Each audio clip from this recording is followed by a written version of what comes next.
예, 안녕하십니까. 인류 문명의 새로운 시작, 허영강 TV입니다. 오늘은 2026년 3월 22일 제94회 아날로그 시대에서 디지털 시대로의 대전환, 그 5번째 시간으로 사상에 대해서 말씀드리겠습니다. 우리는 사상 투쟁으로 말미암아 남북이 분단이 돼서 그 6.25 전쟁을 치러냈고 지금도 휴전 상태로 있습니다. 그만큼 사상 문제는 심각한 문제입니다. 근데 사실 실상을 보면 이것이 옳으냐 그르냐의 문제지, 그 사실은 사람이 모두가 다 필요한 사상들이거든요. 그래서 오늘은 이러한 문제들을 좀 말씀을 드리려고 합니다. 지금까지 철학, 정치, 경제, 이게 사상, 이렇게 여러 가지 문제를 얘기를 하고 있는데, 이렇게 한 20분 내지 30분 정도 이렇게 간단하게 끝낼 일들은 아닙니다. 이게 굉장히 그 심도 깊은 얘기인데, 제가 그냥 그 개략적인 요지만 얘기를 하고 지금 넘어가고 있거든요. 그 이해하시고, 이 얘기를 하고 나서 다음에 이것을 이제 사상이면 사상, 철학 또는 정치, 경제, 이런 문제들을 세세하게 그 파헤쳐서 그 앞으로 미래 시대는 어떻게 변하는지 그거에 대한 말씀을 드리도록 하려고 합니다. 제가 이제 한 가지 여기서 그 사상 문제에 대해서 우리 삶 속에 묻혀졌던 얘기 하나를 좀 말씀드리고 넘어가겠습니다. 저희 아버님은 경기도 장당군 대강면 우군이라는 곳에서 출생하셨습니다. 거기가 6.25 이전까지 그 우리 그 고려 후반기서부터 약 1000여 년간 거기서 이제 그 살아왔거든요. 그 동네가 바로 허준 선생이 출생하신 그 동네입니다. 근데 그 동네에 그 우리 집안에서도 전부 다 이제 우리 아버님은 이제 아버님 삼형제는 월남을 하셨고, 또 북한으로 가서 또 빨갱이가 되신 분들도 몇 분 있어요. 그래서 저는 이제 어려서부터 굉장히 그게 궁금했었어요. 왜 같은 집안인데 왜 어떤 사람은 빨갱이가 되고 어떤 사람은 월남을 하고 그럴까 하는, 이제 어려서 이제 그런 궁금증을 가지고 살았었거든요. 근데 이제 그때 당시에 보면 저 외정시대 때 일본 와사다 대학 같은데 유학 다녀오시고 그런 분들이 대부분이 공산주의자가 되셨더라고요. 그리고 그냥 우리 아버님 같이 그냥 사대부 집안에서 그냥 살았으면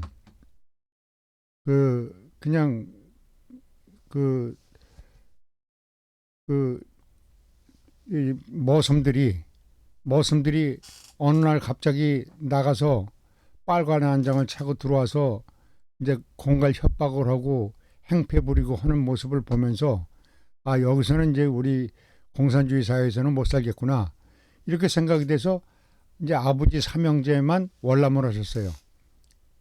근데 그, 그, 우리의 그 할머니, 할아버지, 뭐 또 친척들, 그 노인네들, 그 다음에 어린 애들은 그때 놔두고 젊은 사람만 이제 나왔거든요.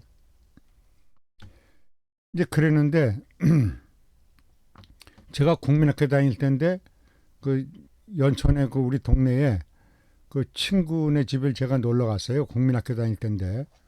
근데 그 방에서 이제 친구하고 놀고 있는데 아버님이 마당에 이제 아버님이 오신 목소리가 나더라고요. 그래서 그냥 일부러 오셨나 보다 그냥 방에서 있었는데 그 친구 아버지가 우리 아버님한테 아유 도련님 오셨냐고 이렇게 얘기를 해요. 그래서 이제 그 연세도 더 많으시고 그런데 왜 그럴까? 이제 그게 궁금했어요. 그래서 이제 그 아버님한테 여쭤봤어요. 나중에 여쭤보니까 원래 그분이 저희 집안에 머슴으로 살았답니다. 그래서 그것이 습성화가 돼서 그 외정 시대가 지나고 6.25도 지났음에도 불구하고 계속해서 그렇게 부르신다고 그러더라고요. 그래서 이게 사상이라는 게 또 그렇구나 하는 걸 어렸을 때 그렇게 또 들었습니다. 그래서 그 저희 집안만 해도 지금 현재 우리 장당군 대강면 우군이가 지금 38도선 위입니다. 그러니까 6.25 전에도 북한이었었고 지금도 북한 땅이에요. 근데 저희가 지금 본가에서 살고 있는 그 연천에는 38 이북임에도 불구하고 거기는 수복이 돼서 지금 연천, 대광이 이쪽이 전부 다 남한이 됐거든요. 근데 우리 저기 대강면 우군이는 그냥 계속 북한 땅으로 남아있죠. 그리고 거기에 제1땅굴이 처음 파고 들어온 자리가 바로 그 우군입니다. 그래서 그 우리 집안만 하더라도 뭐 북한의 그 허헌, 허가이, 허담, 북한 외상 뭐 이런 사람들이 우리 집안이라고 그래요. 그러니까 우리 집안에서도 보면 공산주의자도 있고 뭐 민주주의자도 있고 이제 이렇게 갈라지는 거예요. 그것도 한 가지 참 비참한 얘기는 뭐냐면 제 아저씨가 있는데 그 춘태라는 분인데 그분이 이제 저희 아버님하고 같이 이제 월남을 하셨거든요. 그 이제 그때 당시에 이제 구리에 사셨는데 서울에 사시다가 이제 구리로 이사 가셨죠. 6.25 때 서울에서 그 인민군 장교를 하고 있는 동생을 만났답니다. 그래서 형이 동생한테 그분이 이제 춘태라는 분인데 그 동생한테 야 이제 그 공산주의 그만하고 이제 남한으로 가자고 이렇게 얘기했더니 형한테 꼰총을 들이대면서 욕을 하더랍니다. 저 남한으로 가자고 그랬다고. 그게 사상입니다. 사상이 그렇게 무서워요. 형한테 총을 겨누는 그런 경우가 있을 수가 있냐고요. 그래서 야 이게 사상이라는 게 이렇게 무섭구나. 그래서 오늘 이 사상이라는 이 강의를 함에 있어 제가 옛날에 느껴왔던 들었던 얘기를 잠시 말씀을 드렸어요. 그래서 앞으로 이제 이 사상 문제에 대해서도 이 사상에 따르는 숱한 스토리들이 많습니다. 그 얘기들을 앞으로 이제 그 긴 강의를 통해서 말씀드릴 기회가 있을 겁니다. 지난날 방송했던 지금 오늘이 5번째 시간인데 철학, 정치, 경제 이런 문제에 대해서도 앞으로 세부적인 이제 강의를 할 날이 있을 겁니다. 그걸 기대를 해주시고 지금은 우리가 큰 요지에서 앞으로 시대가 어떻게 변하는 건지 그거에 대해서 말씀드리도록 할 것입니다. 허영강 TV는 우리 인류의 디지털 문명을 창조하기 위해서 이러한 노력을 지속적으로 하고 있습니다. 그리고 오늘은 그 해인이 좋아 5번째 그 사상 시간입니다. 사상은 아까 말씀드렸듯이 정말로 부모 형제도 모르는 것이 사상이라는 것이 얼마나 무서운지 우리는 잘 모르고 삽니다. 그러나 우리가 6.25 전쟁을 치르고 지금도 그 분단이 있는 상태에서 이 사상 투쟁이라는 게 얼마나 무서운지 오늘 거기에 대한 그 사상 투쟁을 하는 이유가 뭔지 그거에 대해서 잠시 말씀을 드리고자 하겠습니다. 자, 그러면 사상이라는 게 뭐냐? 사람에게는 욕망이 있습니다. 사람은 누구나가 다 욕망이 있고 욕망을 채우기 위해서 살아가는 게 사상이거든요.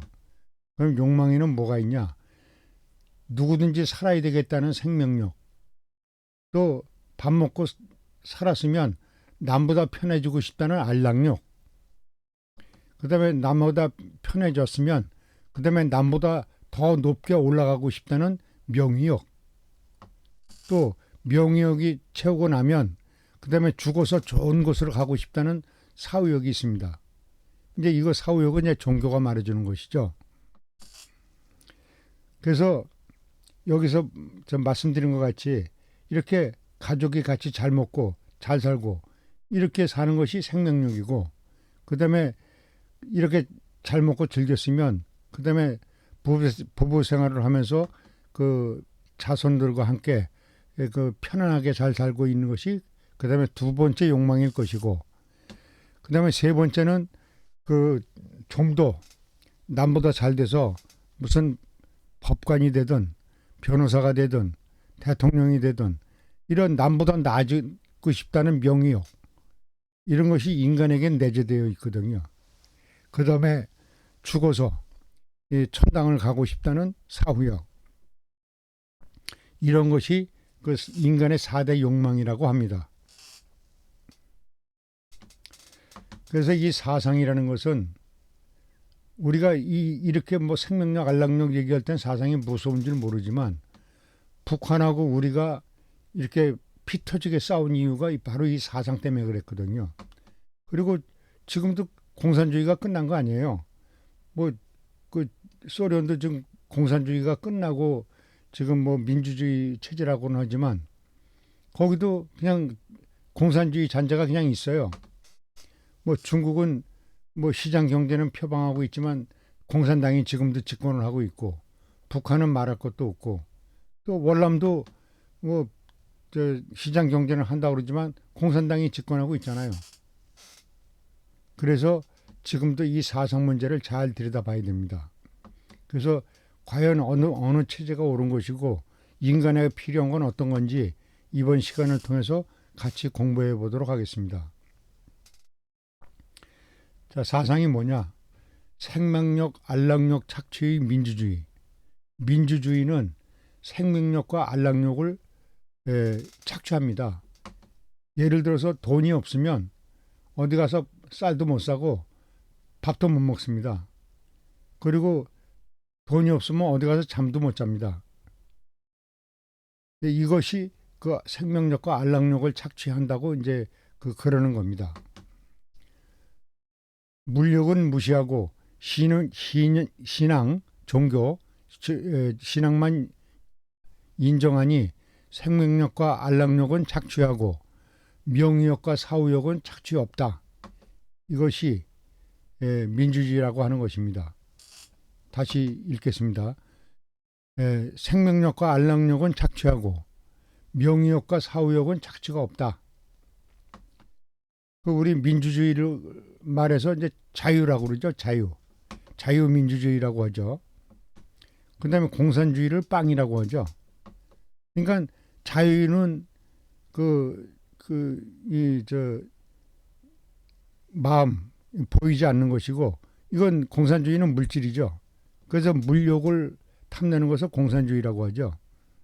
그래서 이렇게 자유민주주의는 신앙은 인정해주는 그런 자유는 있으나 돈이 없으면 먹고 살 수가 없으니까 범죄를 저지르고 이제 사기치고 그런 것이 바로 이 자본주의 형태인 것이죠. 그래서 공산주의는 명의욕하고 사후욕을 착취합니다.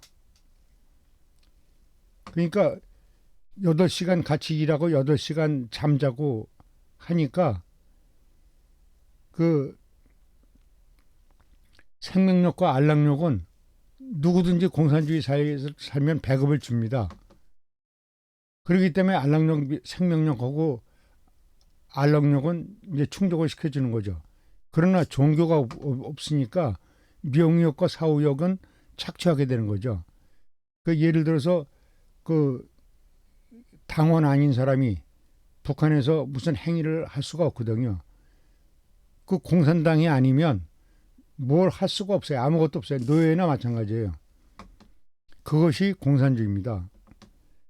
공산주의란 신앙을 무시하고 물욕만 인정하니 명의욕과 사후욕은 착취하고 생명력과 안락력은 착취하지 않는 것이 공산주의입니다. 그래서 인간에게 필요한 것은 자유도 필요하고, 또한 인간에게 필요한 건 빵도 필요하거든요. 근데 한쪽에서는 자유만 인정하고 한쪽에서는 빵만 인정하고 이게 반쪽짜리 그 사상을 충족하면서 그동안 살아온 겁니다. 그래서 그 도랑 선생께서 내놓으신 철학이 바로 유부족론 철학의 이 조화주의입니다. 사진사욕 해결의 조화주의. 사진사욕이란 뭐냐? 그 먼저 시간에 사법동의 법칙에 대해서 말씀드렸듯이 사계절 그러면 봄, 여름, 가을, 겨울이죠. 추나 추동. 그다음에 하루는 아침, 점심, 저녁, 밤 이렇죠. 그 네 가지로 나가는 여러 가지 그 사진이 있죠. 네 가지에 나가는 방법과 네 가지의 욕망을 모두 해결시켜주는 조화주의를 해야 된다 이런 말씀입니다. 물욕과 신앙을 무시하지 않고 물욕과 신앙을 모두 인정하니 생명력과 안락력과 명의욕과 사후욕 모두 다 착취 없이 다 인정해 줘서 사람마다 신성과 같이 잘 사는 그런 디지털 문명 사회를 만들자고 하는 것이 바로 도랑 선생님의 유부족론 철학인 것입니다. 앞으로 우주 시대에는 이렇게 디지털 문명 시대가 열려서 모두가 다 함께 우주 시대를 나가서 다 함께 잘 사는 그런 사회로 변모해 갈 것입니다. 이 내용들을 다시 설명을 드리자면 민주주의는 생명력과 안락력을 착취하지만 자유는 있다. 공산주의는 명의욕과 사후욕은 착취하나 그러나 빵과 그 안락욕 이거는 인정을 해주죠. 그러니까 두 가지가 다 자기가 옳다고 하지만 두 가지가 다 절반씩 부족한 겁니다. 앞으로 이것을 합해서 이거 모두를 충족시켜 줄 수 있는 조화주의 체제가 되어야 되는 겁니다. 조화주의는 인간이 살아가는 데 필요한 생명력과 안락력, 명의욕과 사후욕 모두를 충족해주는 그런 체제로 변환이 되어야 됩니다. 그래야 진정한 사람이 사는 그런 사회로 변모할 수가 있는 것입니다. 그래서 우리가 인류 사상 투쟁의 역사를 봐야 됩니다. 고대 시대는 어땠냐? 왕권 대 자유가 충돌했습니다. 절대 군주와 신권 정치. 이게 이제 그 신권 정치, 종교 정치죠. 그리고 시민 참여. 이제 그리스 민주정 같은 것이 시민 참여죠. 그런데 이렇게 절대 군주 체제와 신권 정치를 했는데 핵심은 뭐냐? 권력은 누구의 것인가 하는 것입니다. 그럼 이것은 국민의 것이냐? 정치하는 자의 것이냐? 이제 이런 문제가 있죠. 그러다가 두 번째 중세에 들어서는 종교하고 세속, 그 교회 권력하고 신중심 이러한 그 세력이 있었죠. 그래서 이제 저 왕권 세력하고 종교 세력하고 충돌하는 이러한 문제점이 있었죠. 핵심은 신이 지배하는가 인간이 지배하는가 이런 충돌점이 있는 거죠. 그리고 세 번째는 근대에 들어서입니다. 절대 왕정하고 민주주의가 같이 이렇게 대립하는 거죠. 왕권 절대주의는 시민혁명을 통해서 자유평등으로 변해갔죠. 대표적인 사건이 프랑스 혁명입니다. 핵심은 국민이 주인인가 하는 것입니다. 혁명은 했는데 과연 국민이 주인이냐 이런 문제가 대기되기도 합니다. 그리고 네 번째는 이제 산업혁명 이후 자본주의와 사회주의입니다. 자유시장 대 개인 이익, 평등과 공동소유. 핵심은 부의 자원을 어떻게 나눌 것인가 하는 것인 얘기입니다. 자본주의는 97대 3의 사회로 변질이 되어 가고 있습니다. 이 부라는 것은 평등하지가 않습니다. 부라는 것은 가진 자한테 점점 가게 되어 있거든요. 이것을 97대 3의 사회라고 합니다. 자본주의 사회라고는 하지만 엄격하게 말하면 부의 편중 시대가 되는 것입니다. 부가 97%한테 편중이 되는 거죠. 나머지는 다 어렵게 노예와 같은 삶을 사는 것이 바로 이 자본주의 사회라는 것입니다. 지금 일본 보십시오.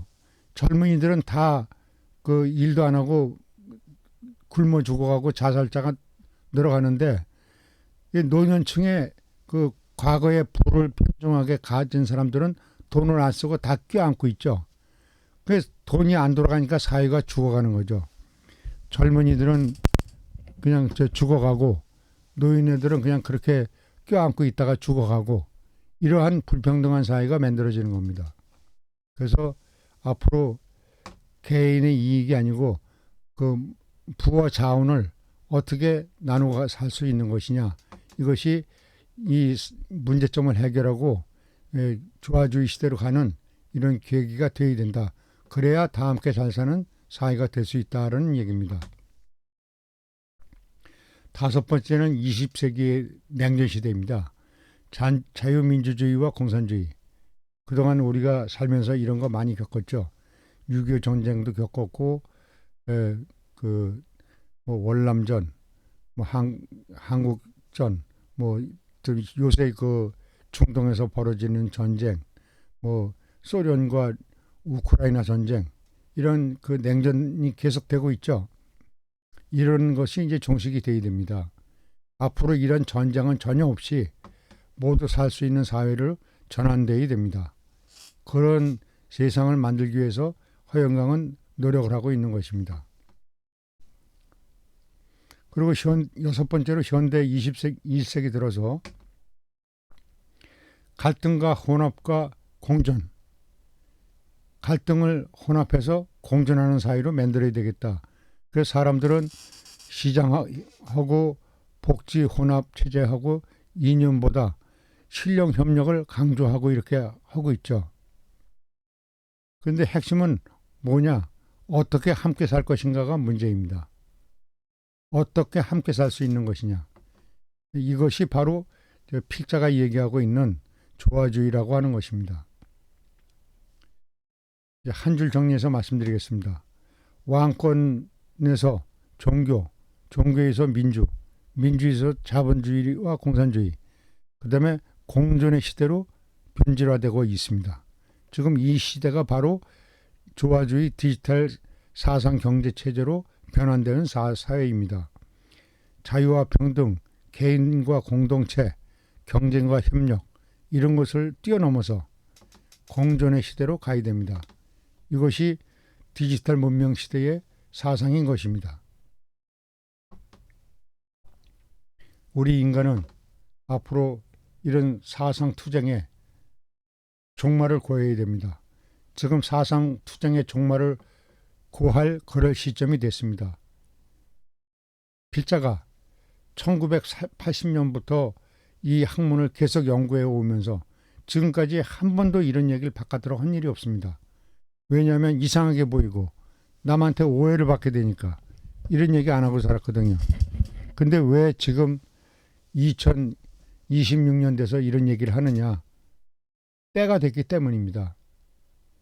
지금은 이제 그 인류 종말의 시대에서 새로운 시대로 전환이 되어야 될 때거든요.